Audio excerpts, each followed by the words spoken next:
vegada que vam sentir parlar sobre la crida de la bibliorevolució, ens vam voler apuntar d'immediat. Ens va semblar una idea molt engrescadora, ja que totes les idees que tenen a veure amb la biblioteca i que hem portat a terme acostumen a ser idees d'èxits. I tal com la vam voler encarar va ser convertint la biblioteca en un agent de canvi, de cohesió de la comunitat educativa.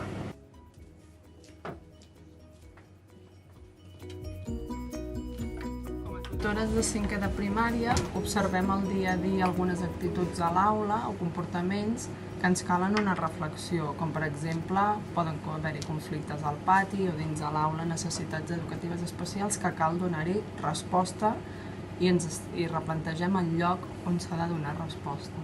L'any passat tenim el cas d'una nena que se li detecta un càncer i no comença a l'escola, però es preveu una reincorporació a mitjans de curs. Llavors se li demana ajuda en l'equip psicopedagògic, més que res per orientació en quant a resposta quan torni dels seus companys.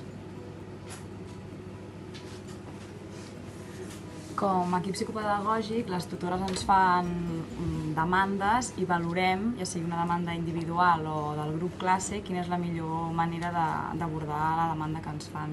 En aquest cas, creiem que la biblioteca, formant part de la bibliorevolució, és una estructura que ens pot ajudar a donar resposta a la demanda que ens feien les tutores.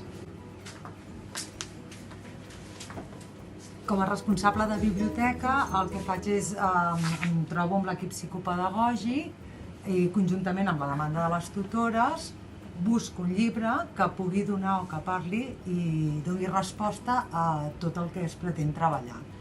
Entre tot l'equip dissenyem unes activitats que les portem a terme entre tots i la veritat és que el que ens interessa és tenir un resultat i que al fi i al cap el llibre pugui ser una ajuda o una excusa per treballar la cohesió que ens parlava el Xavi. Per tant, després sí que queda una feina de fer difusió de tot aquest treball i és quan convidem en el Santi, que és el responsable de comunicació, que ens doni un cop de mà. Bé, doncs jo m'encarrego de tot el tema de la comunicació de l'escola i des del primer moment que vam encetar aquest projecte vam voler-ne fer ressò en tota la nostra comunitat i per això també hem muntat aquest vídeo que ara us presentem perquè pugueu veure una mostra d'aquest projecte a l'escola.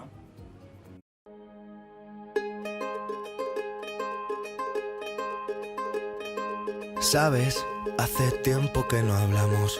Tengo tanto que contarte. Ha pasado algo importante, puse el contador a cero.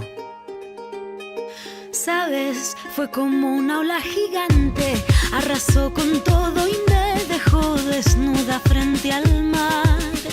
Pero sabes, sé bien que es vivir. No hay tiempo para odiar a nadie, ahora sé reír. Quizá tenía que pasar, no es justo pero solo así se aprende a valorar. Y si me levanto y miro al cielo, doy las gracias y mi tiempo lo dedico a quien yo quiero.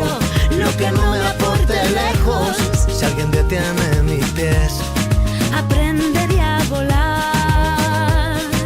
Y si miro todo como un niño, los colores son intensos. Yo saldré de aquí si lo creo así. Cuando me miren sabrán que me toca ser feliz. Sabes, he pasado mucho miedo. Este bicho es un abismo. Se me cansa el cuerpo, se me parte el alma y a llorar.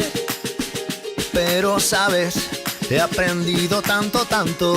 Esta vida me ofreció una nueva oportunidad. Y ahora sabes, sé bien que es vivir. No hay tiempo para odiar a nadie, ahora sé reír. Quizá tenía que pasar, no es justo pero solo así se aprende a valorar.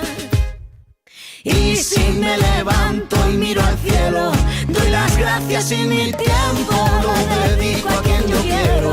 Lo que no me aporte lejos, si alguien detiene mis pies,